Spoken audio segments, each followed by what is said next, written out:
challenge and, if necessary, destroy media narratives on George Samueli. It is now 10 a.m.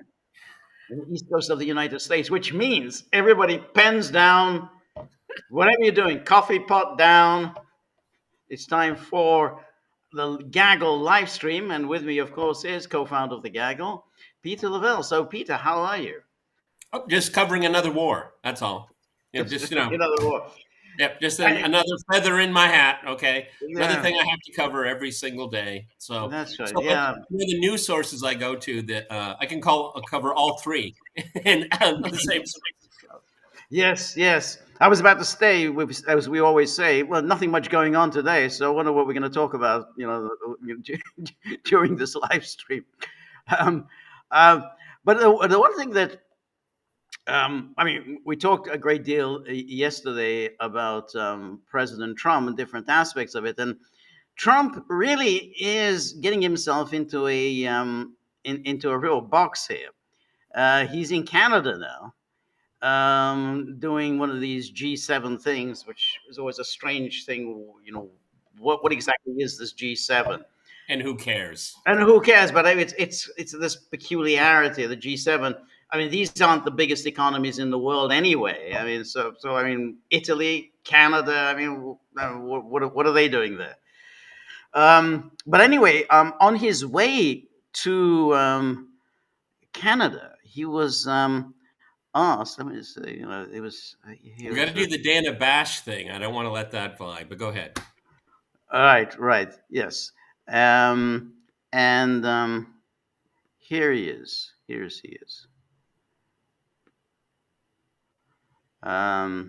He's on his way, and he has asked this question. Well, I hope there's going to be a deal. I think it's time for a deal, and we'll see what happens. But sometimes they have to fight it out. But we're going to see what happens. I think there's a good chance there'll be a deal. Everybody, that was June 15th. Thank you. So that was June 15th. Right. Donald Trump, what have you been doing over the last 2 days as of that moment? Right. Now, it's terrifying. It's terrifying.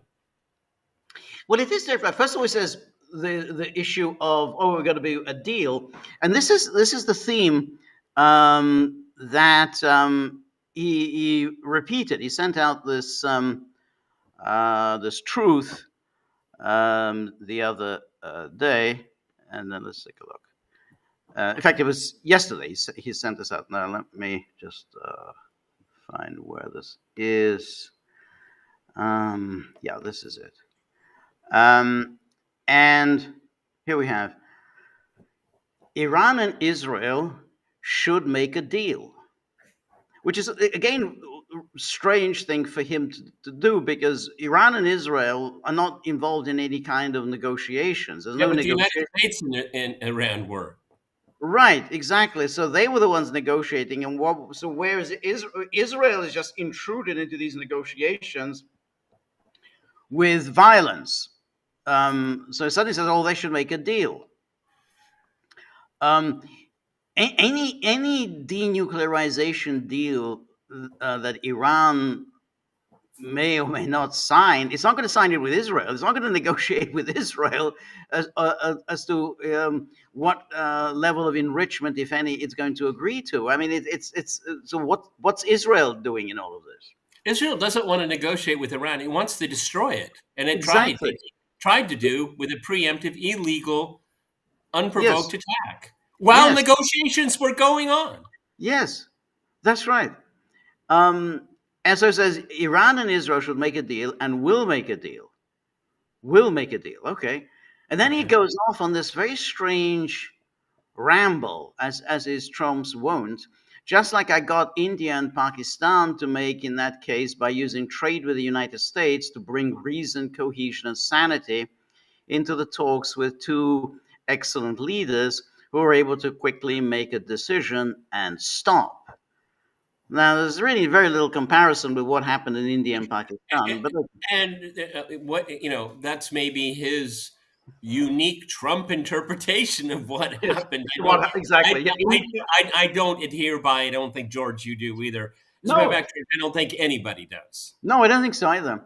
And then he says, also during my first term, Serbia and Kosovo were going at it hot and heavy, as they have for many decades, and this long-time conflict was ready to break out into war.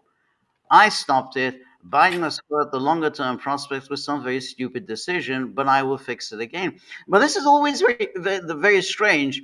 There was nothing special going on at that time between Serbia and Kosovo. They had their usual bad relations, and they've maintained their bad relations since then. Okay, George, everybody watching this here, George is one of the preeminent experts on this issue in the world. And that's not an exaggeration. George, does this ring any bells for you? But well, I remember this thing, but my recollection of it, and I looked it up today, is simply just to refresh my memory, was that they came to some vague economic agreement, which really didn't amount to anything very much, other than that Serbia and Kosovo will engage in some economic cooperation, infrastructure, whatever. But since then, since 2020, relations have been very poor. 2 or 3 times they came close to blows. So for him to suggest that there was some sort of a big deal that he had come up with between Serbia and Kosovo, they didn't even sign any agreement. There was nothing was signed. They made some promises. I think Serbia and Kosovo made promises to the United States, not to each other. There was no negotiation between Serbia and Kosovo, but to the United States. They made some promises. Although we will have economic cooperation, we'll have some infrastructure agreements. None of that ever materialized. And the only thing that did materialize is that Kosovo agreed to recognize Jerusalem as the capital of Israel, opened an embassy in Israel. And how many countries recognize Kosovo? It's interesting, Kosovo recognizing the capital of Israel. It's exactly so. Kosovo, which is not a UN member state, so in fact it has no international standing at all. So it recognizes Jerusalem. You see, I think it's the only Muslim majority state that recognizes Jerusalem as the capital of Israel. So I guess Trump thought this was a big deal. And then Serbia promised that they too will recognize Jerusalem as the capital of Israel, but then Serbia reneged on that, and that never happened. So this is just entirely a figment of his imagination. Everybody has forgotten about this. You sort of when you read this, you have to scratch your head. What the hell is he going on about? And then you have to go back to this agreement in 2020, which only in Trump's imagination was this some kind of a deal, a serious deal made. And then it says, in other cases, Egypt and Ethiopia and their fight over a massive dam that is having an effect on the magnificent Nile River. So again, there was some kind of a dispute about building a dam, which wasn't really resolved. I mean, this is kind of routine stuff. In any administration, you have these few problems, and then you try and resolve them. But nobody pays much attention to them because it's routine. They have a dispute about building a dam on the Nile, and one country gets hurt by the dam, another country benefits from the dam, and you try to resolve this in some way. It's peculiar that Trump should take credit for this, which nobody else even remembers, and nobody else has ever given Trump any credit for. Well, particularly, George, in light of what's going on now. Yes. Yeah. There is peace, at least for now, because of my intervention. And it will stay that way. Likewise, we will have peace soon between Israel and Iran. We will have it soon. Peace in uppercase. Many calls and meetings now taking place. I do a lot and never get credit for anything. Oh, my God. I work a year and a day and I never get credit for anything. But that's okay. The people understand. Make the Middle East great again. Yeah, well, this was a desperate appeal to MAGA. That's exactly what this was. Yep. And I would dare say that the vast majority, and I'm in the high 90 percentiles, have no idea what he's talking about. I don't. I mean, I'm sorry, if George had to Yeah, take his notes about that's right. what Exactly. what was that? Okay, Yeah. nobody in So MAGA. yeah, that's right. It's just a what? There was some sort of an agreement, and then I vaguely remember something, and then I look at what and I thought, oh yeah, there was they came and they didn't the two party Serbs and the Kosovo party, they didn't even meet. They made some sort of a bilateral agreement with the United States, and Trump is somehow taking credit for an entirely fictional deal. I mean, there was no deal. um, so so that was the thing. Now, the other thing that's quite interesting is, of course, the news that has come out, which is that yeah, that apparently the the United States had vetoed an Israeli plan to Oh, assassinate Khamenei, the supreme leader.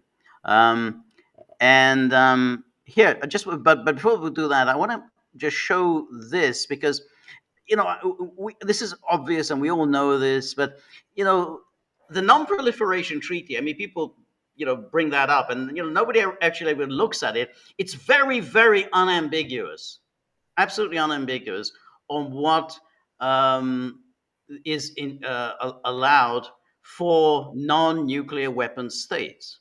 So if you just read it, it's not actually a very long and complicated agreement, but it says affirming the principle that the benefits of peaceful applications of nuclear technology, including any technological byproducts which may be derived by nuclear weapon states from the development of nuclear explosive devices, should be available for peaceful purposes to all parties of the treaty, whether nuclear weapon or non-nuclear weapon states. So this is very strongly put. Nuclear weapon states have an obligation to help non-nuclear weapon states to develop their nuclear capability for the peaceful uses of nuclear energy. Um, and here it even says, nothing in this treaty shall be interpreted as affecting the inalienable right of all the parties to the treaty to develop, research, production, and use of nuclear energy for peaceful purposes without discrimination.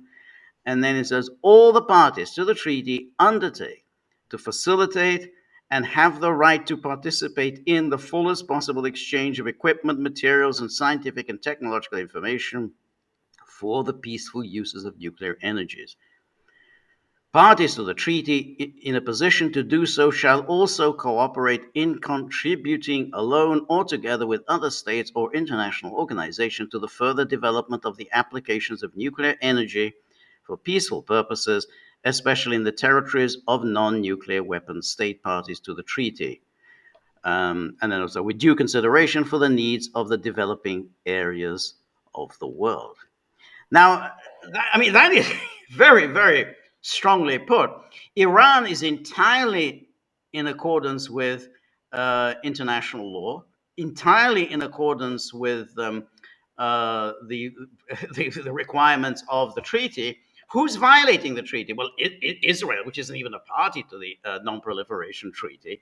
And nobody ever brings that up. Israel isn't even a party to the Non-Proliferation Treaty. But the United States knows exactly what was in the Non-Proliferation. The United States is part of the NPT and knows exactly that Iran is acting entirely in accord with the Non-Proliferation Treaty. and the Obama administration recognized that Yes, the nuclear deal. that's right. That's right. Um, so this is really an absolute outrage. What's going on now, and the way the media cover it, as if somehow Israel has established the case that uh, Iran has some kind of a nuclear weapons program. And, they all say, well, Iran's very close to nuclear weapons. Israel, it's clearly a major concern. All the countries in the region, they all had real concerns. You don't have any evidence. You have no evidence at all In fact, all the evidence is against it. I mean, you have the U.S. intelligence agencies said, and have been saying it consistently, no evidence of a nuclear weapons program. And yet Israel, just goes ahead, and all its mouthpieces in the media just go on repeating this nonsense that Iran is somehow close to having nuclear weapons. Well, that's been hotly debated over the last few days, and I'm not really sure where I fall on it. I mean, I think it was Scott Ritter. He was saying that he thought it was a mistake that Iran had enriched up to 60%, if that's true. Okay, right. I'm just using his argument, and that was they gave cause for concern among the Israelis. I'm not really convinced that's true. I mean, again, under the non-proliferation treaty, they have the right to enrich in the treaty itself. It doesn't say percentages. Okay, right. All right. And this was also the backdrop of this is that Trump walked away from that deal. Okay, yes. So what Iran is saying, well, the deal doesn't apply anymore because you walked away from it. So we're going to do. I mean, from what I understand, going up to 60%, that's for nuclear propelled engines and things like this. We need more. Okay, I'm not a nuclear scientist, I'm not a physicist or anything like that. But this is.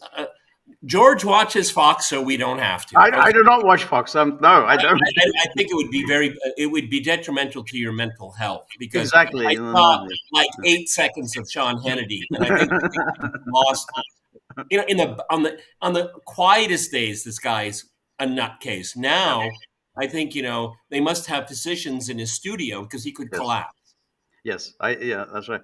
I kind of think that argument of Scott Ritter's is disingenuous because Iran has made clear that it is ready to ship out all of that 60% enriched uranium. So to say that somehow, this is a real threat or whatever to its neighbors, well, it isn't because the Iran had made clear that as part of any deal, they will go down to 3.5% enrichment, and 60% or whatever enriched uranium they have, they will ship out and hand over to Russia, just as they did at the JCPOA.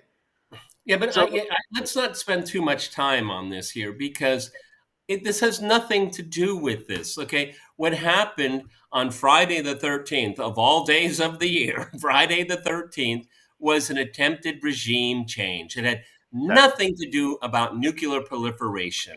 Okay, this is becoming more and more obvious. The duplicity of Donald Trump and the people around him is astounding. That's right. And it will have repercussions forever. Okay, they're not going to get over this. Okay, they're not going to get over. Oh, we didn't mean it. All of this explanation isn't going to go anywhere. Okay, and it's very interesting. The similarity of the attempt, the attack, the genuine attack, clandestine attack on Russia's nuclear assets, and what we saw on the attack on Iran. Whoever did one of them did both of them because that's the same paradigm. This is the same hybrid type war, and it's really interesting. The United States has recognized now, beyond nuclear weapons, what everyone would lose. That the United States cannot wage a conventional conflict against a peer, number one.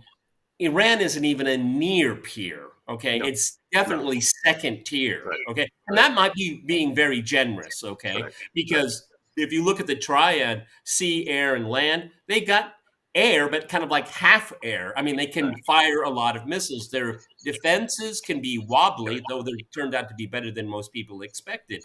So this is using proxies inside of the country, terrorism, and maybe this kind of dovetails into assassinating the supreme leader. This is what I wanted to talk about. I'm not really buying it. I'm sorry.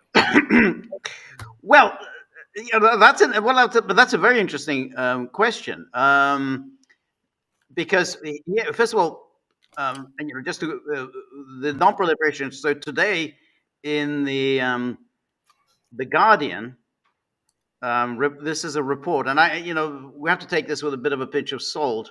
It says Iran threatens to leave nuclear weapons treaty as Israeli bombing enters fourth day. And then it says the Iranian Foreign Ministry spokesperson Ismail Bagay announced on Monday that Iran's parliament was preparing a bill that would withdraw the country from the 1968 non-proliferation agreement, which obliges it to forego nuclear weapons and to undergo international inspections to verify compliance. Bagay added that Tehran remained opposed to the development of the weapons. But the story was then denied in TASS, which says Iranian parliament not considering withdrawal from the treaty. Iran's parliament has denied reports that lawmakers are considering a bill to withdraw from the Treaty of Non-Proliferation. Earlier, such reports appeared in a number of Iranian media outlets. In turn, Iranian Foreign Ministry spokesperson Ismail Bagay commented on the reports that Iranian lawmakers were allegedly considering withdrawing from the treaty at a briefing. We are in constant contact with the parliament. Of course, laws passed by the parliament are binding on the government, and the bills you mentioned are under consideration, and the foreign ministry is coordinating with the parliament on this matter. Now, I don't see the denial here. I mean, I'm not saying this is happening. It may well not be happening, but the TASS report says, "Oh, well, this has been denied," but I don't see a denial here. So I see the whole spectrum all during the day. Okay, I'm glad you brought it up. Okay, should Parliament be considering it? Yeah, they should. Look, everyone, Iran was in the Non-Proliferation Treaty. It went through the entire song of dance of sanctions against its program. It came up with the deal with the Obama administration that both sides seemed to live with, and should have been the point of departure for maybe a negotiated peace in the entire region. Of course, Donald Trump got rid of it. So if you're Iran, say, but we've been in it and we just got attacked. So why should we be in it? No reason, none. I mean, no reason whatsoever by any logic. Now, if you're Iran, I'd say any Iranian leader basically has to now move out of the Non-Proliferation Treaty. The problem for Iran, however, is that if it makes an announcement in the way that North Korea did sometime in the 90s, then it would immediately come under attack. Overwhelming attack. So Iran really can't make any announcement. I mean, all Iran can do is just, say one day, we are now a nuclear power. So if you mess with us, you've got a nuclear war on your hands. But I don't think they can make an announcement that they're leaving the treaty. I think what's going to happen is that its contact with the very compromised IAEA, it just will kind of dissipate, go away. Well, come. We're closed on Monday. Come back next week. We'll come back in the spring. Okay. No rush. Don't call. We'll call you. Okay. Well, that's right. That's right. And at the moment, the IAEA isn't going back because they're in danger because they're under attack, and Iran can then continue say, well, I think it's still going to be in danger because there's some contamination. You don't want to get contaminated. You don't want to get sick coming to visit us. So I think they're just going to form. But if they're at 60%, they probably have now a window for my personal opinion. I'm not a physicist, and I'm not a weapons inspector like Scott Ritter. And I always take on board what he has to say because of his background. And it's food for thought, let's be fair. But I don't know, George. It seems to me, propulsion, that's in that room over there. Warhead guys, they're around the corner there. And, the payload guys, they're in the back. But they don't talk to each other. Right. They don't talk to each other. That's right. And then, maybe we should all talk together, break out. That's my feeling. Okay. And I think that's common sense. That's common sense. I think so. A country like Japan, it's been reported that they have all of the components And if necessary, they could have a breakout within 90 days, even less. And the Japanese are pretty good at this stuff, so they could put together. So what it means to go out. We should have Scott back on, and maybe can kind of explain it to us in greater detail. But we were in it, and we got attacked. So what's it worth? Right. Okay. And that's right. Since the biggest complainer about it is Israel, that is not in the Non-Proliferation Treaty and is a nuclear power. But that's the insolence of all of this. I mean, Israel is the one who's leading the charge.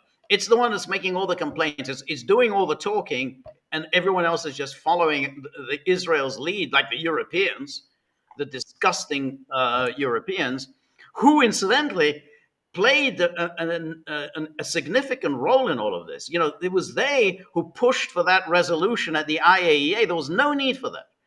This was really just escalation in preparation for this attack. They knew perfectly well that Israel had been threatening this attack, and the Americans had been threatening. So for them to push for this resolution, Iran is in violation of its obligation on the Non-Proliferation Treaty, and they had no new evidence. They were just recycling news stories. Early 2000s, Stuart. Yeah, 20 years ago, they were just recycling stuff that was coming from Israel. I mean, it's just, these are all Israeli accusations. And they were just simply taking them on board, accepting the things that these accusations. So they had nothing at all. So that's why they played a truly despicable role in all of this. But anyway, now to go back to this to the issue of Khamenei, and so that was the story that broke. Well, first of all, you have this Israel claims full aerial control above Tehran. I don't really believe anything Israel says. I mean, they may have this aerial control, but I'm not buying it. Particularly, ballistic missiles are still hitting Israel. So okay, what are you boasting? Also, so why are you whining about how you want Americans to come in on your behalf, which is what they are doing? And then here we have the Trump vetoed Israeli plan to kill Iran's supreme leader. U.S. officials say. Why would Trump have veto power on this? Why? That doesn't make any sense. Yes.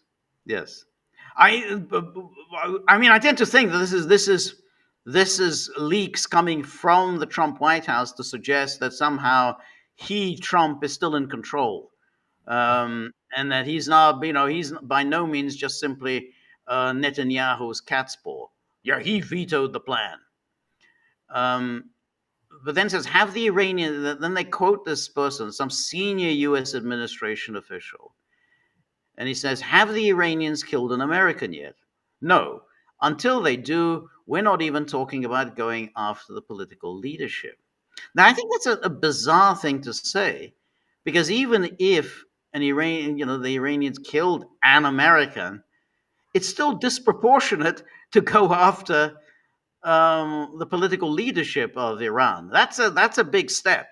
Well, and also, George, until they do, we're not even talking about going after the political leadership. Well, but you're going after other elements like scientists, right? I mean, it's kind of, you could interpret it that way, saying, meaning this is already going on, but we're not going to hit the political leadership. So, I mean, it's open to interpretation what that means. Maybe that was intentional. I agree.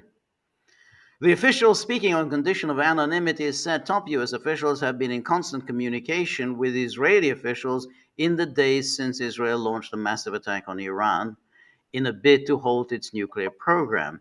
They said the Israelis reported that they had an opportunity to kill the top Iranian leaders, but Trump waved them off the plan. And then here the CBS repeated this. President Trump opposed the recent Israeli plan to kill a supreme leader. The Israelis had the opportunity to assassinate Khamenei, and Mr. Trump conveyed to Netanyahu that it wasn't a good idea. Everybody, take a step back and look at this. CBS News. Yes. Did anybody say, but CBS News, these countries aren't at war. I mean, why would this be warranted? That's right. Yes. Exactly.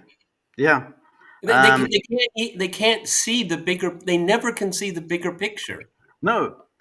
And that's the thing, that it's now as axiomatic as part of this, because of this propaganda that we've been subjected to for decades, that Israel has a right to do whatever it wants to do because it has a right to defend itself. So whatever it does is automatically justifiable. So that here they are, they're talking about the assassination of Iran's supreme leader. Why? Why you assassinate? Well, because Israel has a right to defend itself. And if it does happen and they assassinate Khamenei, that's what Macron is going to say. Well, Israel has a right to defend itself. That's how they'll justify it. Whatever Israel does, it's always justified that it's a right to defend itself.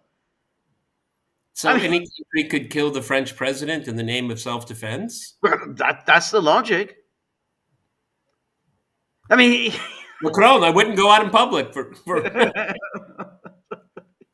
It's so bizarre that it's been accepted that the only country in the world that has a right to defend itself is Israel, and it can do whatever it wants. But that's terrorism. It's terrorism.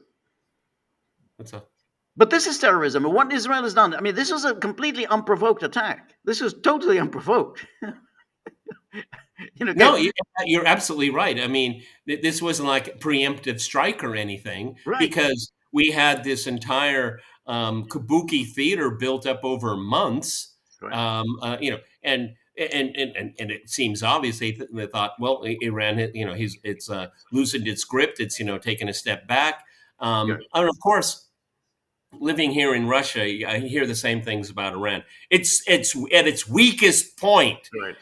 The regime is it's teetering. It just needs to push. This is all part of it. It's all part of this. Okay. Right. And so this is that window of opportunity. And my overarching thesis, since if we use the benchmark of October 7th, is that Israel sees this as an opportunity to solve all problems everywhere at the same time. And this was their opportunity.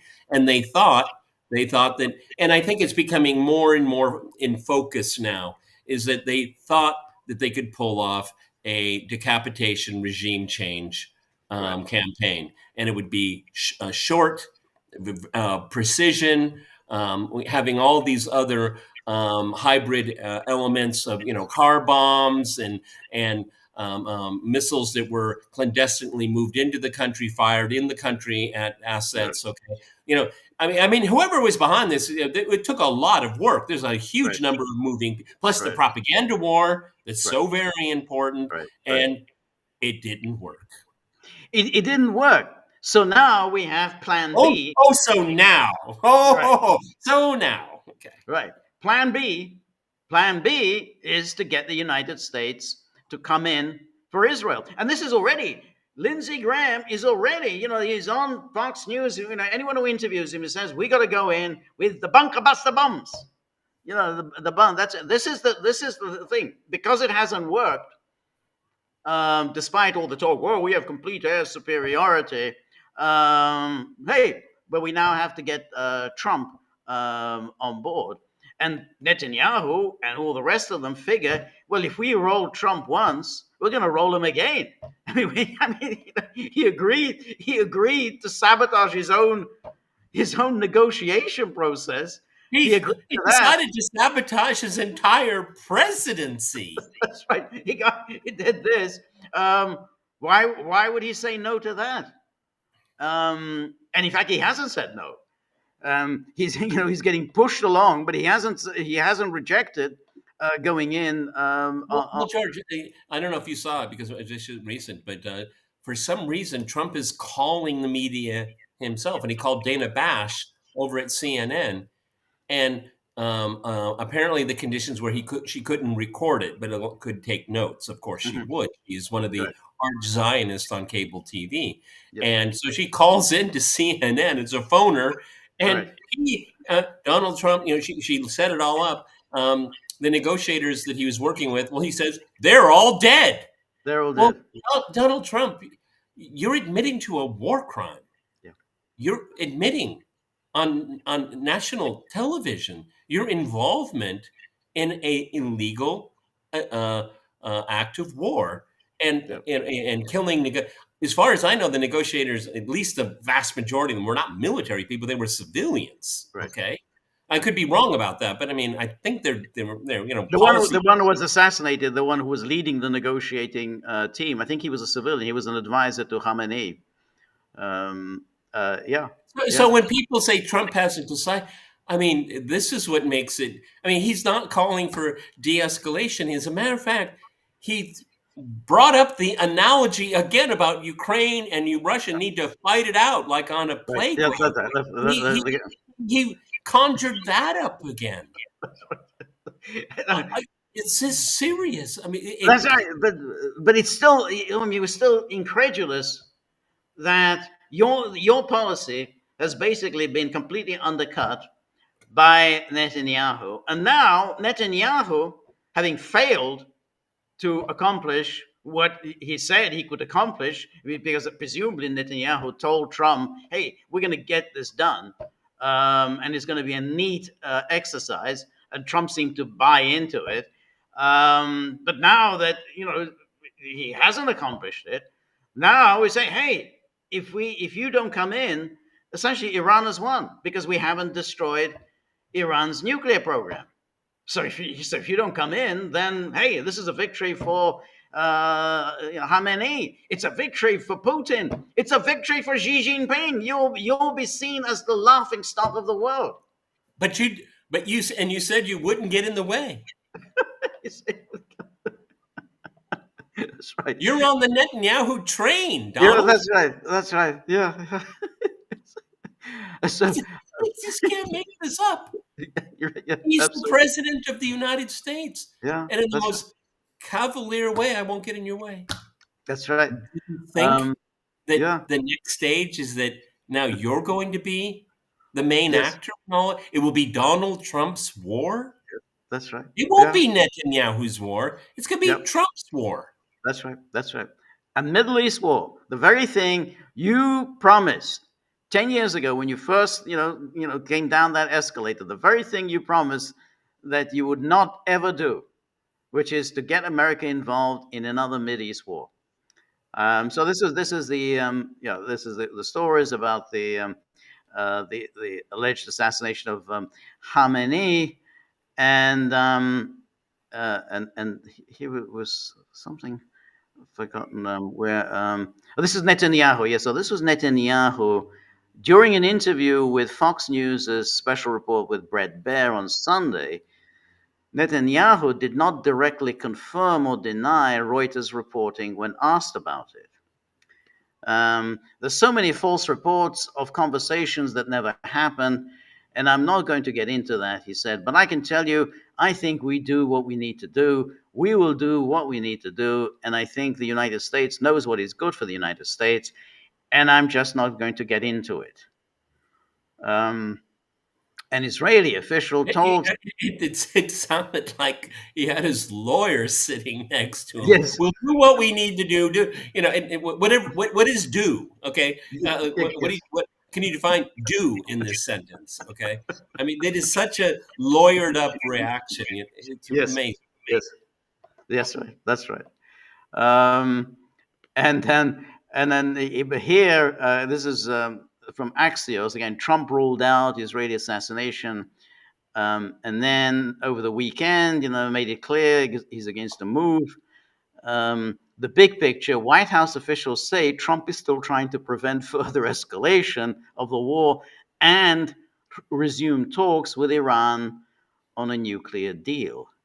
So Trump is still talking about this deal. I mean that because that's his thing. I mean, hey, well, I'm the deal maker, without really realizing that he's basically destroyed any possibility of a deal. I mean, it's like there was no need for this, but now he's destroyed it, and he's just making these forlorn pleas. Oh, can we have a deal, please? Can we sit down around the table? You get the impression that he's like saying, why don't we rewind the tape? Okay. That's right. Let's go back to the negotiations. Well, the negotiations are over. They're over. I mean, why would any Iranian leader enter into any of these negotiations when it's clear that if any deal at all, any deal that you sign, there is no guarantee that Israel won't attack. I mean, why would you sign any agreement? Let's say you say, okay, well, we got a deal. Well, who's going to prevent Israel from attacking tomorrow, the next week? I mean, what's going to stop Israel from killing the negotiators? Yeah, exactly. I mean, it's just ridiculous. And then now Trump has said, well, we weren't involved. Okay, he says he wasn't involved. Iran isn't really buying it. I mean, if you're an Iranian leader, I think you have a legitimate right to be skeptical that. Well, the Israelis make it pretty clear he was involved. Israelis say it, but so he's in the situation where the Iranians have no incentive. Now, Trump may figure, oh well, by Israel continually bombing them, that gives them an incentive. That's not going to happen.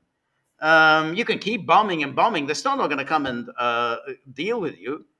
I mean, short of invading the country and removing the Ayatollahs, they're not going to do it. They're not going to come to any kind of an agreement.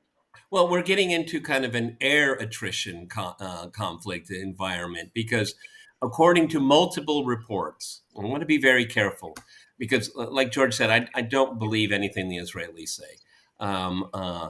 Is that their air defenses are weakening? I mean, it was made for rogue missiles, for the Houthis, okay, for firecrackers from Hamas, okay, and maybe glorified firecrackers from Hezbollah. That was way overdone, okay, way overdone, okay. Right. Yeah, their air defenses, the different layers of it could handle that. But sustained ballistic missile attack, like the first wave was wiped out. Yeah, you used your air defense to get rid of things that you were. It was a ploy. All right, kill these decoys or these drones, okay, and then it's for the second one. But the fourth and fifth round, that's going to be the real stuff, okay. That's right. I don't have to. You don't have to be a military strategist to figure that one out. Okay. Right. But I imagine get rid of a few of your pawns before we start playing a real game. Right. But at the same time, you have to think that even if Trump holds off on the bunker buster bombs, he's still going to do whatever he can for Israeli air defenses. I mean, they're going to still, ship as much as they can to help out Israeli air defenses. He said that in that little short clip that we played. Well, George, I'm glad that you brought that up because I don't want to forget it. But under the collective security clause of the United Nations Charter, Iran has the right to request assistance. It has been attacked in an unprovoked way. And as a member of the United Nations, it has the right to appeal to its friends and allies. Right. I wouldn't be surprised if Russian missiles, Chinese missiles, the Pakistanis apparently have already done it. I can't confirm that. Okay.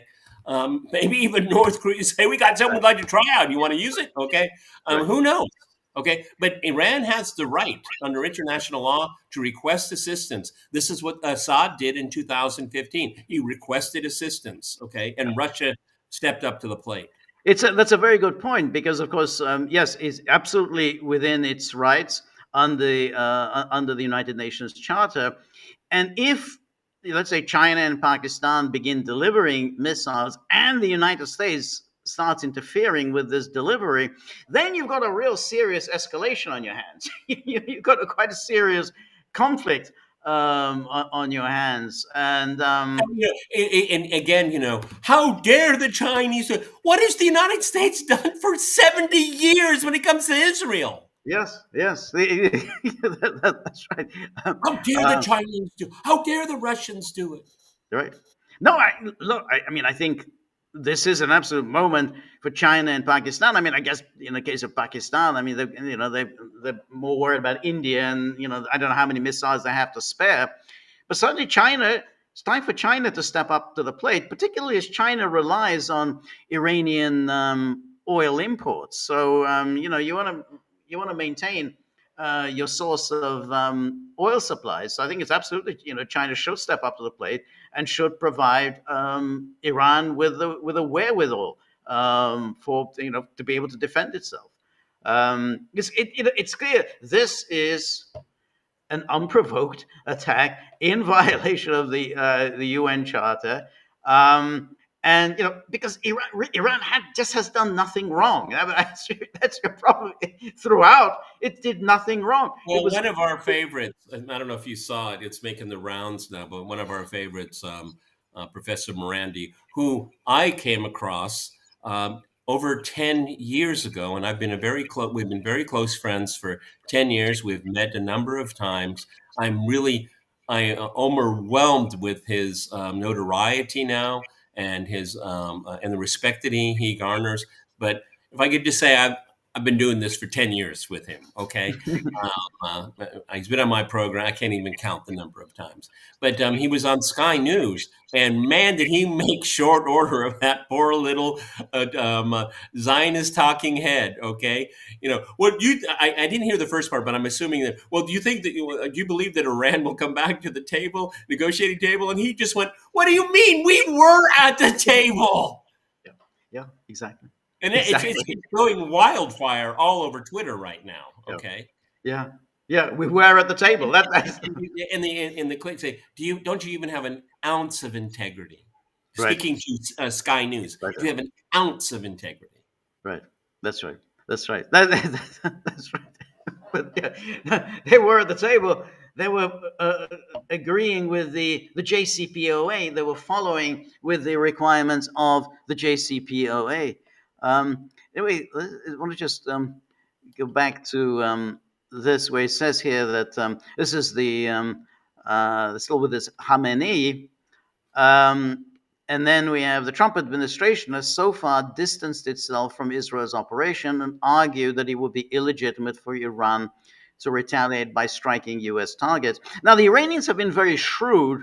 They haven't targeted the United States. I think it's very, very smart. I think they should focus on Israel. You don't want to provide the United States with an excuse to. I mean, the United States may well still come in, but I think at this stage it's very shrewd not to do anything to provoke the Americans. Well, everybody keep your eyes peeled, because this is the most ripe environment for a false flag. Okay. Yep. Exactly. Okay. Yeah. Hire MEK and say, hey, just hit that, that American base. Right. Just take out a shack. That's all we need. Okay. That's right. This is ripe for false flags. Okay. That's right. Don't Exactly. put it past the Israelis. That's right. That's absolutely right. And then it goes on. A U.S. official told Axios that since the Israeli operation commenced, the Israelis had an opportunity to kill Khamenei. We communicated to the Israelis that President Trump is opposed to that. The Iranians haven't killed an American, and discussion of killing political leaders should not be on the table. So this is a variation on that other quote that we had from Reuters. And then says what they're saying. And the Israeli National Security Advisor Tzaki Hanegbi denied in an interview on Israel's Channel 12 that Trump vetoed an Israeli plan to assassinate Khamenei and called it fake news. And then Netanyahu also shrugged off the report, saying there are a lot of false reports about conversation that didn't take place, but I don't want to get into that. And then Yahi Leiter, Israel's ambassador to the U.S., didn't rule out Khamenei being among the targets for the nation's defense forces when speaking on ABC News this week. I think it's fair to say that nobody who is threatening the destruction of Israel should be off the target list. See, this is why these people shouldn't even be allowed into any television studio or any civilized company. That they just make these ridiculous, blustery statements, this threatening the destruction of Israel. When has Iran threatened the destruction of Israel? This is always just made up, and due to deliberate mistranslation. And so then Israel is always acting defensively. Oh, we're always acting defensively. Nobody, so Israel is the one who's waging war against all its neighbors, and is always defensive. And now this is an analysis Haaretz, and this is bluntly honest, that this is the goal here is for Netanyahu. Netanyahu is counting on Trump to finish what Israel started. Israel doesn't necessarily have the firepower to take out each and every element of Tehran's nuclear program. Unless Iran attacks American targets, the next phase of the war is largely in Donald Trump's hands. And then said, while Israeli politicians, as usual, are exuding great confidence, senior sources within the military are providing somewhat more level-headed briefings to the media, emphasizing not just the breathtaking accomplishments of the war, but also the limitations of power. Israel doesn't necessarily have the firepower to take out each and every element of the Iranian nuclear program. And there's also a limit on how long the Air Force can continue a relentless bombing campaign so far away from the country's borders. And then, which leads to another question that everyone in the Middle East is asking. What is US President Donald Trump going to do? Will he accept Israel's reported request and send American bombers to finish what Israel has started? Or will he see America's active participation in defending Israel as a sufficient level of involvement and rule out strikes on Iranian soil? Unless, of course, the Iranians miscalculate and choose to attack American targets in the Middle East. And then Israel's made it kind of complicated for Donald Trump, hasn't it? Not Iran. Yeah, that's right. Exactly. Made it complicated for him. A trap of his own making. He was awake. He was conscious. Yes, that's right. Trump's public statements so far suggest that he's closer to the second option, supporting Israel's defense capabilities, but stopping short of involving the U.S. directly in the conflict. Whoa. What does that mean? Involving the U.S. directly? It's already involved in the conflict. Well, involved, but I think what I mean is Americans start bombing themselves. They're actually going to go in and start bombing Iranian targets themselves.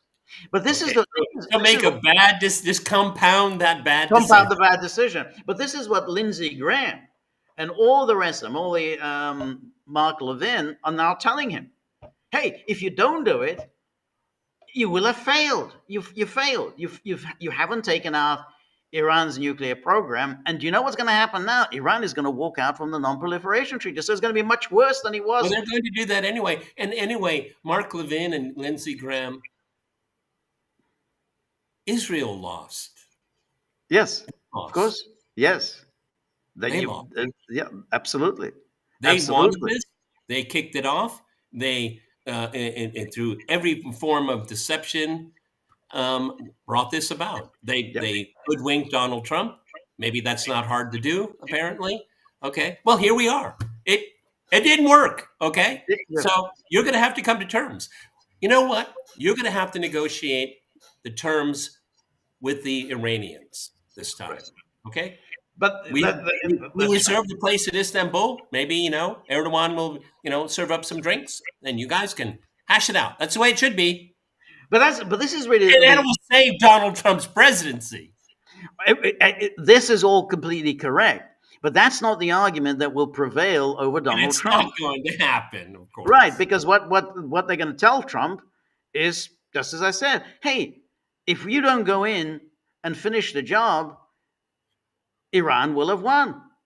Not only will Iran have won and retained all of its nuclear research facilities and retained all of its enriched uranium, Iran will walk out from the non-proliferation treaty. Iran will have nuclear weapons. So this is much, much, much worse than the situation when you came into power. Much worse than it was before Friday the 13th. Friday the 13th. So what are you going to do about it, Mr. President? What are you going to do? I have to think. Trump is going to say, well, I can't allow this because this will be a massive, staggering failure on my part. with that game show, what's behind door number 1? What's behind door number 2? But no, sorry, Mr. Trump. There's only one door, and that's yours. That's yours. Yeah, yeah. Um, but It doesn't take a great geopolitical strategist to figure all of this out from the get-go. Okay, Yeah. That's why it is so mind-bogglingly tragic. It's just that we told you this was Right. going to happen. Yeah. If you'd gone to a town hall Right. and said, put out this here, but don't you think, Mr. President? Everyone would say, yeah, but don't you think that that's a trap for you? Right. That's right. That's right. But the thing is that this is how the Israel lobby operates, and of course, this is how Benjamin Netanyahu operates. Because you go back 20 years, more than 20 years, at the time when the Bush administration was trying to whip up fervor in the country to go to invade Iraq. No one wanted to go to invade Iraq because what did Iraq have to do with 9/11?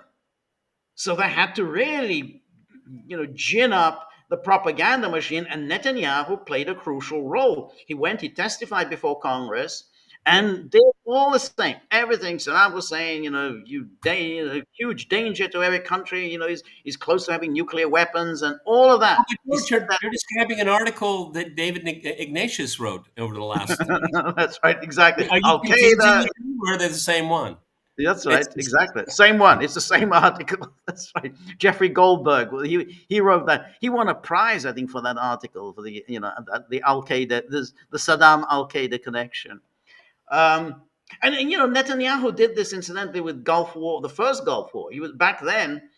He was the Israeli ambassador to the United Nations. That's when I first came across him, and he was even then whipping up hysteria about Saddam Hussein, that America has to go in. America has to, go in and rescue Kuwait.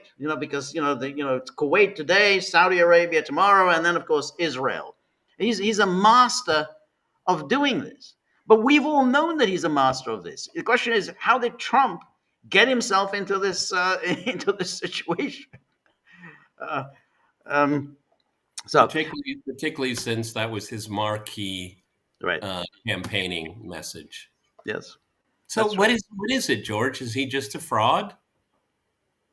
I think he has an exaggerated sense of his abilities, and in a way, his champions like Bannon have not served him well. Because Bannon, he's such a genius. He sees so much further than everyone else, even though Bannon is critical of what he's done here. But I think, it gives Trump, Trump is essentially nothing. Well, I run foreign policy. That's why he says, yeah, Rubio, yeah, you can be national security advisor, secretary of state, but, I run the show. And then, this is what he does. Anybody else would say, I need a team around me. I'm not going to rely on my judgment. On the telephone pole. He needs to clear out part of the West Wing, put in a nice little condominium, and pay Chaz Friedman millions of dollars to talk with him for 15 minutes a day. Right. Yeah. That's right. With no one else in the room. That's right. So here this is Trump's public statements of what suggests he's close to the second option, supporting Israel's defense capabilities, but stopping short of that. But the Iranians probably don't believe him at this point, and they have good reason for suspicions. It's clear that Trump and his special envoy Steve Witkoff worked together with Israel to fool the Iranians, using very negotiations they're now offering to resume as a form of deception against Tehran. That's what Iranians undoubtedly think. Okay, so parenthetically, everyone, would another round of negotiations just be part and parcel of the same deception? Well, that's exactly, that's the point the Iranians would make. And how are you going to refute that argument? I don't know how you would refute it. Israel's strategy seems to rely on the belief that Trump will agree to join the war and send American B-52 bombers to Iran, specifically to the underground Fordo nuclear site, as one of Iran's two uranium enrichment facilities. Fordo was built deep inside the mountain. And then it says, without American assistance, Israel would have to use ground forces to dismantle the place. A very dangerous endeavor, even compared to everything it has done on Iranian territory thus far. The biggest hope on the Israeli side is that the Iranians will dig their own grave by going after American forces. Notice, the biggest hope, the yeah. Israelis hope that the Please. Iranians will dig their own grave by going after the Americans. Yeah, because people that write this, they were brought up on Indiana Jones films. I don't know if you remember them. The Yeah, crazy Arab, the that's right. irrational Yeah, Arab. And they believe that. And Iranians aren't even Arab, okay? But no, that's right. they're just irrational people. Yes, Right. they see a shiny objects and they grab for it. Okay, it's very, very condescending. Okay, Yeah, very neo-colonial in thinking. yes. The thing about the Indiana Jones movies was that they at least had a certain charm because they were about 100 years out of date. It's like they were like comic strips from circa 1930. Yeah. No, it was a comic strip. Yeah, it was. It was a comic strip turned into a film. Yeah. Yes. I mean, if you look at the screenplay, it is a comic strip. Yeah. Yes, that's right. And he was, but I kind of thought, okay, well, it was fun to do, but because back then, that's how, you read the comic strip circa 1930, and you had Gunga Din and all these villainous, figures, Arabs, Indians, fuzzy wuzzies, whatever. They're always doing something mean and nasty to the British. Now.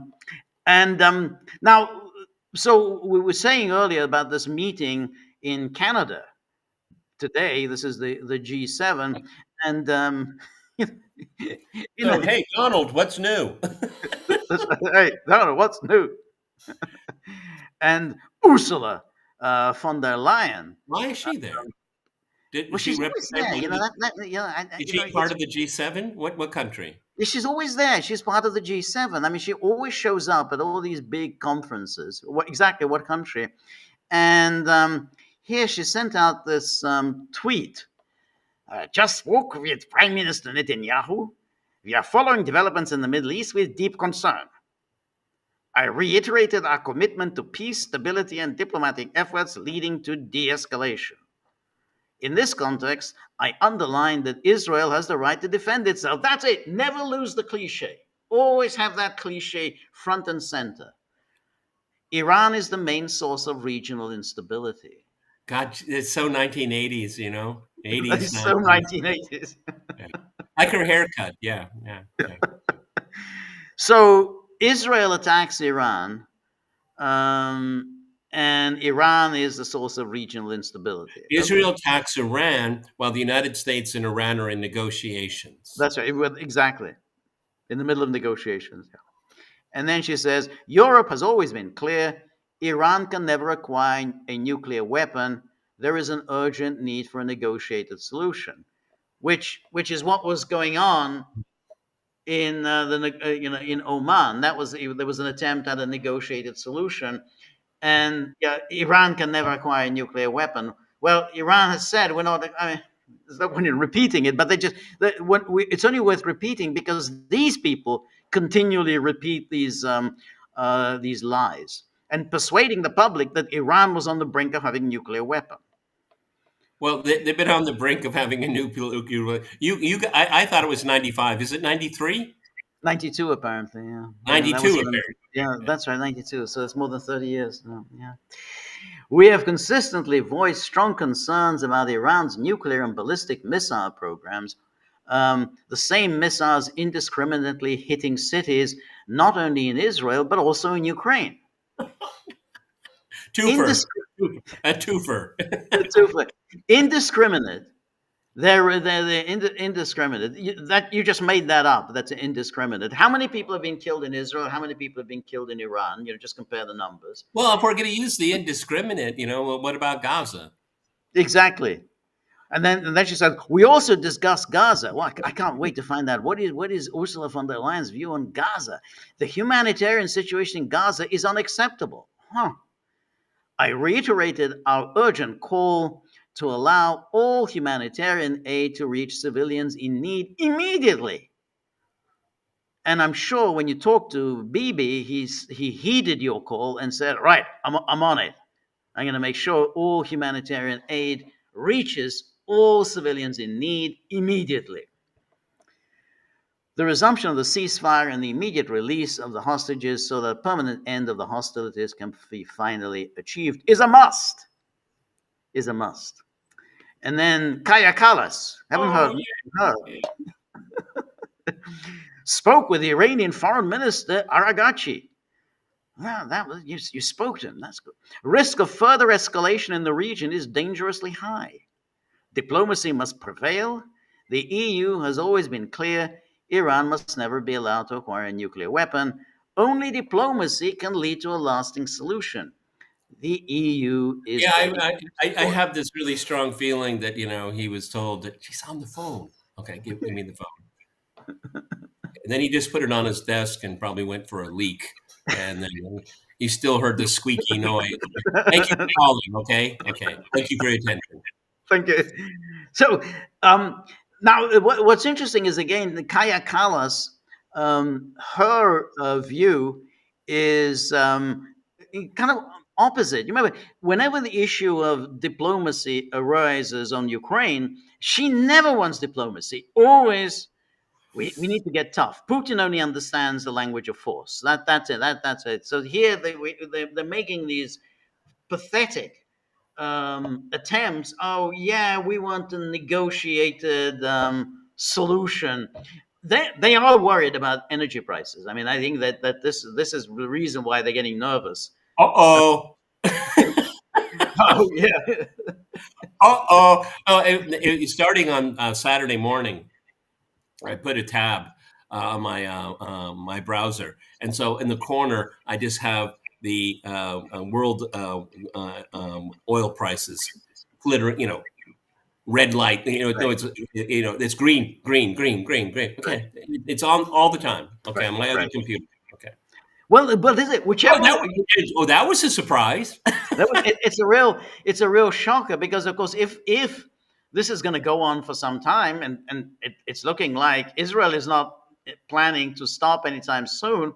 On the contrary, as we've seen, they want America to come in. You've got an almighty calamity on your hands. Iran's going to say, "Hey, you have to live with this." Everyone, keep in mind, Israel is perpetually under martial law in one form or another. They do not let out the images and footage of the damage. I mean, people on the ground, using their own resources can do it, and you see snippets of it, but they're never going to tell you. They'll only tell you certain areas or targets, but they're not transparent. We have no idea what the level of destruction is. No, absolutely no. They're absolutely going out of their way. In fact, they're making it a crime. Ben Gvir said that it's a crime. We'll prosecute anyone who reveals any information about Iranian missile hits. Now, the one aspect of it that I wanted to raise is Russia. Now, Trump, I think he's floundering around trying to see how he can get himself out of it. He clearly thinks that Russia may be able to help him out. And so he had a conversation with Putin a couple of days ago. He wished me happy birthday. Exactly. And this is what he said after this conversation. He said, President Putin called this morning to very nicely wish me a happy birthday. But to more importantly, I love it when people split infinitives in this in an aggressive way as he's doing it. But to more importantly, talk about Iran, a country he knows very well. We talked at length. Much less time was spent talking about Russia, Ukraine. But that will be for next week. He's doing the planned prisoner swaps. Large number of prisoners are being exchanged immediately from both sides. The call lasted approximately 1 hour. He feels, as do I, this war in Israel Iran should end, to which I explained his war should also end. So Well, besides, how did Donald Trump get through high school English? it's a good question. He went to Wharton. I mean, it's a good school. I don't know how he then fared. I mean, he claims that he was a good student, but I don't know whether he was. But he went to Wharton. Yeah, but I mean, it makes it sound like he's like downplaying all this. We talked a little bit about Iran, Israel. We talked a little bit. That's right. Yes, I yes. told him a big deal about the parade. It was a really good. It was the greatest. It was really good. And then this was the readout from the Russian side, and it's a funny that with Trump they never do the normal kind of readout. They always have Ushakov, who delivers a kind of a description of the call to the assembled press, and he talks. Yeah, it was 50 minutes, informative, frank, useful. The exchange of opinions naturally focused on the dangerous escalation of the situation in the Middle East, and Putin, having condemned Israel's military operation against Iran, expressed serious concern about the possible escalation of the conflict, which would have unpredictable consequences for the entire situation in the Middle East. Our president informed his American colleague about the telephone contacts held yesterday with Prime Minister of Israel and the President of Iran. The importance of preventing the escalation of the conflict and the readiness of the Russian side to carry out possible mediation efforts were emphasized. No, Macron didn't take well to that, apparently. No, I don't think he did. The Russian president recalled that prior to the current escalation, we proposed specific steps that were aimed at finding mutually acceptable agreements during the negotiations between US and Iranian representatives on the Iranian nuclear program, and Israel launched strikes literally on the eve of the next round of negotiations.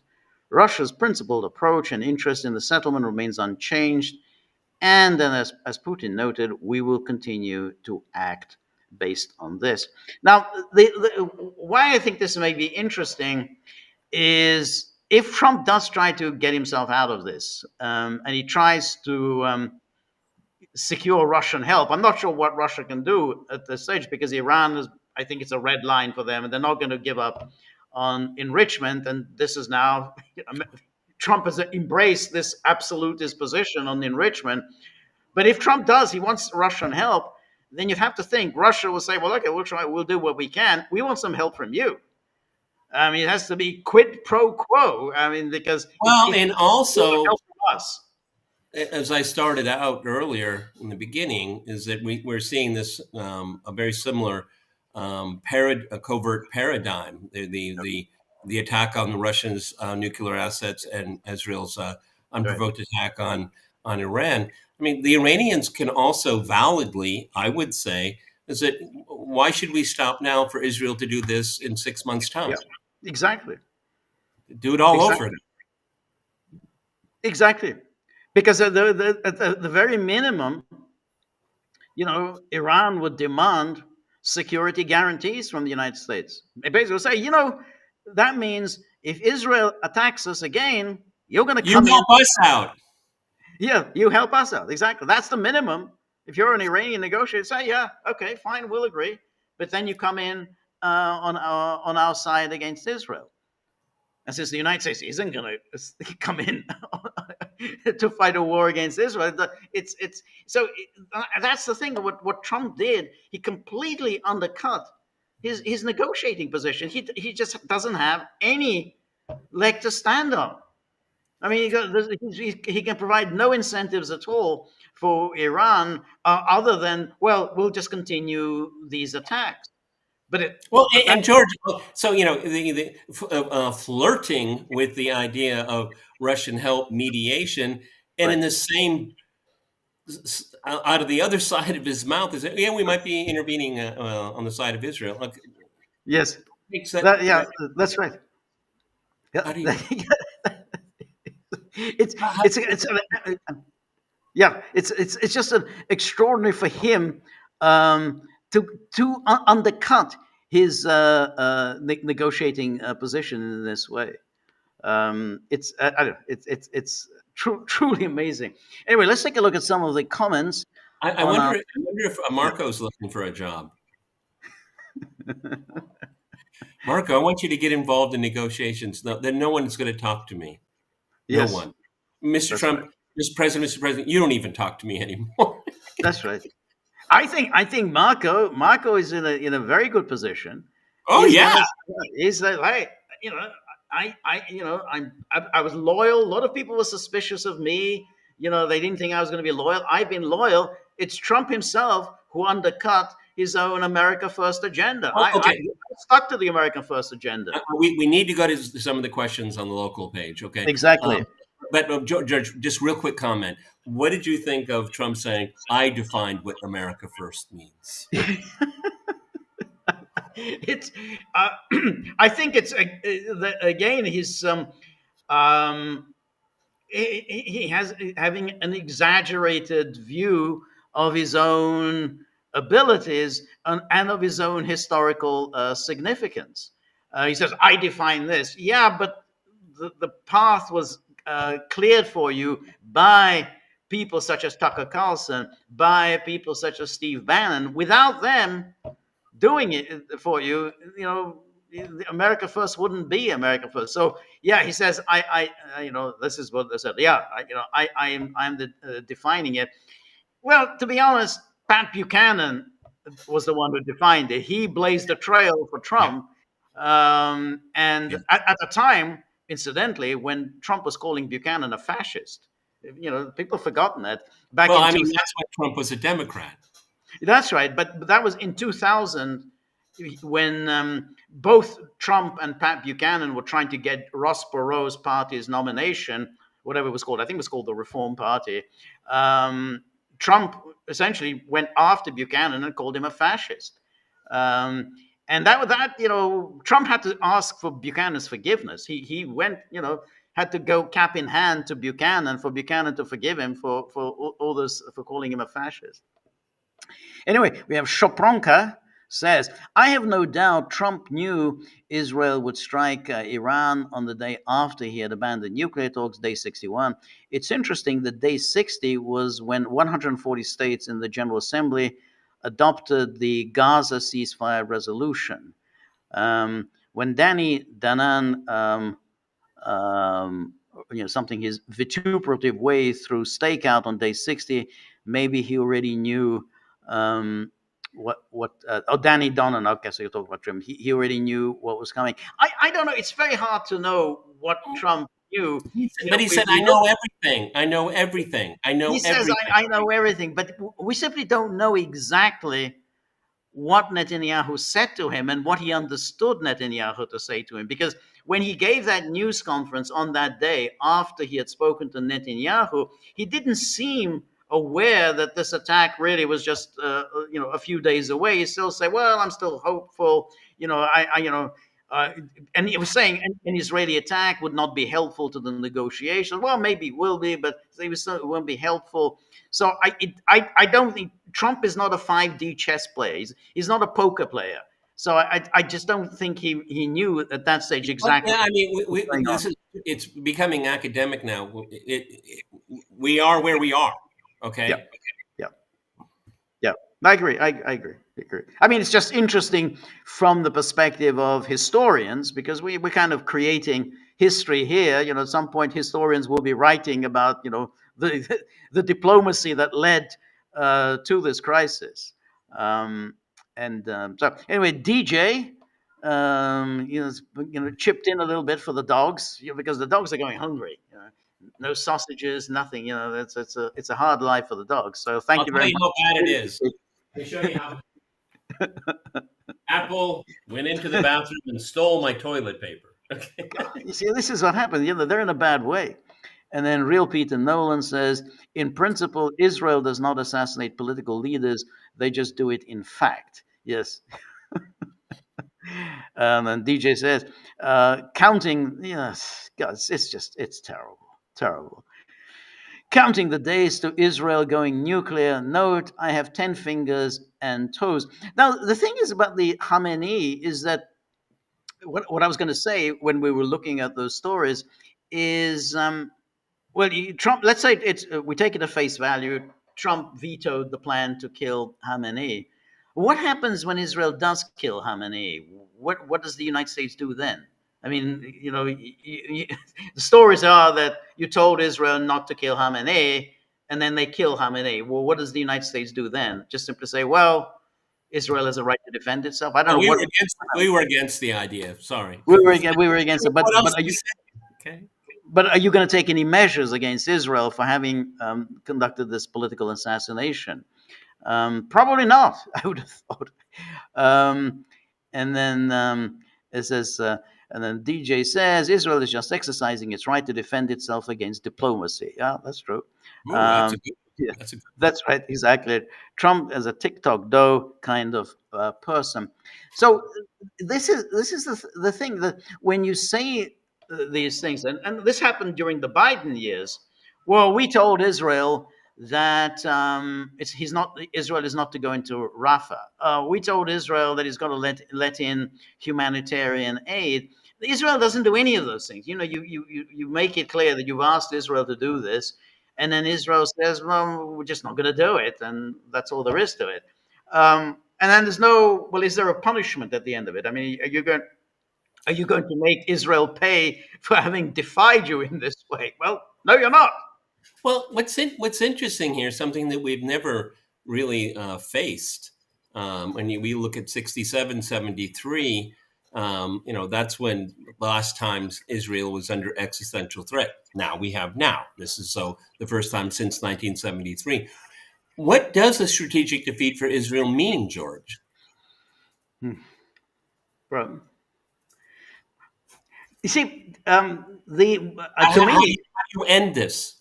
How do you end this? Well, to me, the only strategic defeat for Israel is if the United States cuts Israel off. At that moment, in other words, to do to Israel what Eisenhower, and I think he's the last president to actually do it, when Israel refused to withdraw from the Sinai after the 56 war, he imposed sanctions on Israel, but nobody has done it since Eisenhower. I mean, I guess it's explained by the Israel lobby is much more powerful than it was in 56. Yeah. I mean, what this, I don't even know how to put it into words. I mean, you will have some kind of civil war within the American political establishment. Right. There's so much money, so many people have been bought off. Right. I mean, we all know how Tucker has responded to this. Charlie Kirk, Right. not my cup of tea, but I liked what he had to say. Right. And Marjorie Taylor Greene. I mean, this isn't going to.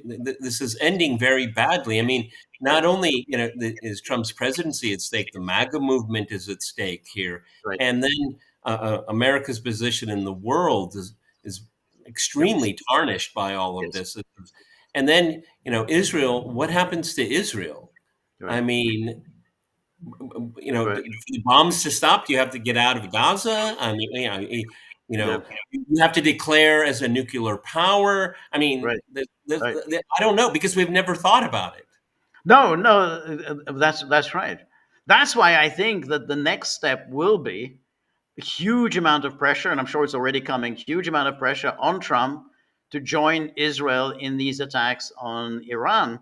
And then Trump is going to have to make up his mind. I mean, whether, because if he says no, because that's what Tucker Carlson and the rest of them are saying, you have to say no to Israel, then he's going to come under attack. I mean, he should be able to withstand that attack. I mean, what does it matter, what Mark Levin says or what Sean Hannity says? But the line of the attack will be, hey, this is a victory for Putin. Putin is celebrating that Iran has prevailed. Okay, Xi Jinping is celebrating that. To avoid that, Donald Trump, the rest of your presidency will be absorbed by this. Right. That's right. So That's what right. happened to the big, beautiful bill? What happens to reindustrialization of America? Right. Is anybody going to sign a meaningful agreement with you with Right. ever again? I Right. mean, yeah, and you want to blame Putin. Okay. Yeah, Go ahead. but the alternative is if he goes ahead and starts this bombing, the bunker buster bombs, then he's got a huge crisis. Then he's got that war. It's a war that it's not going to end in any successful way. It's not going to end in any decisive way.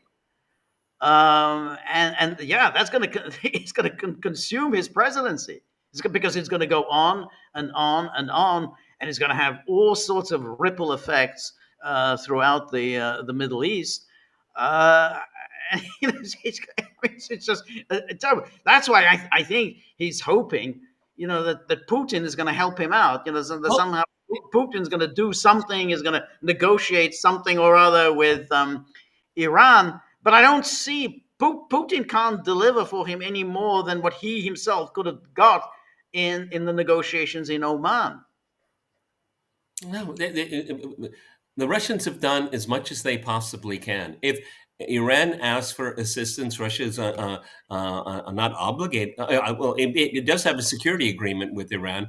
It will, intelligence, possibly some kind of military hardware. Obviously, need missiles and political diplomatic backing at places like the UN. But more than that, I don't see it. But I mean, you demonize Putin so much, and now he's going to be your savior. I mean, all the fuses are blowing up all around you. Okay, and importantly, what is this going to do to freedom of speech in the U.S.? I really worry because they're going to shut these people down. Okay, Right. and he's going to have to go after his own movement. Yes, that's right. Patel, he's going to get them. Okay, but this again. Again, the longer we talk about it, George, the more vast this whole thing is getting.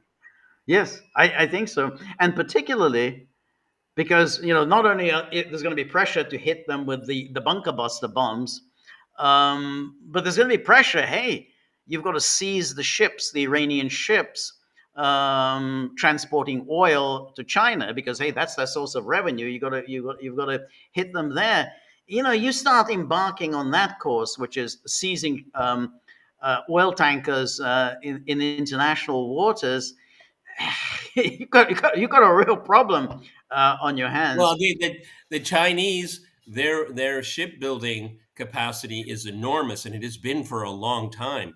They will escort their ships. Yes. They will escort them, and it will be naval, not civilian. This is going to be military. Right. They will protect their ships, and they have every right to. They have every right to. Every right to. Once the moment you start threatening to seize these tankers, now the thing that I am concerned with, when you were talking about the false flag attacks, is something like that is going to happen. There'll be a terrorist attack in the United States. And lo and behold, Iran's fingerprints are all over it. And Biden let in so many millions of people. There are sleeper cells. That's all over Twitter. Yes, that's right. And to be honest, Kash Patel, I think, seems out of his depth in that job, and I think they will roll him very easily. And get him. Yeah, we have clear evidence of Iran was behind whatever terrorist attack. And Dan Bongino, what was the question? What's one of the most important things to you? Israel is one of the most. Why a deputy director of the FBI says that? It's all coming home, you guys. It's all coming home because you have an elite capture. Yep. It's very well moneyed, very well protected, and then you got everybody else, and everybody else is not on board with this. That's right. Because it's so patently wrong. Right. It's so patently dangerous, and it's so patently obvious. There's no upside. No. That's exactly. And that forgotten. What's the name of that billionaire? That hedge fund billionaire was a Democrat and then switched over to Trump in the last election because he didn't like all these protests against Israel at the campuses. His name escapes me. Which one of them? Okay. Which one of these exactly? But the one who said, "I'm withdrawing my donations to Columbia University." He's the one who's now calling for essentially Trump to go in with Israel. So that's the price you have to pay to get my support. Normally, I give it to the Democrats. I gave it to you. Now I want something in return. Anyway, Peter, it's a very good conversation. Of course, we'll resume. Thank you, everybody who have joined us. Thank you so much for all your comments and questions. And of course, we will be back same time next Monday. And of course, I could do my solo tomorrow, 3 p.m. Eastern time. See you then. All the best. Bye-bye.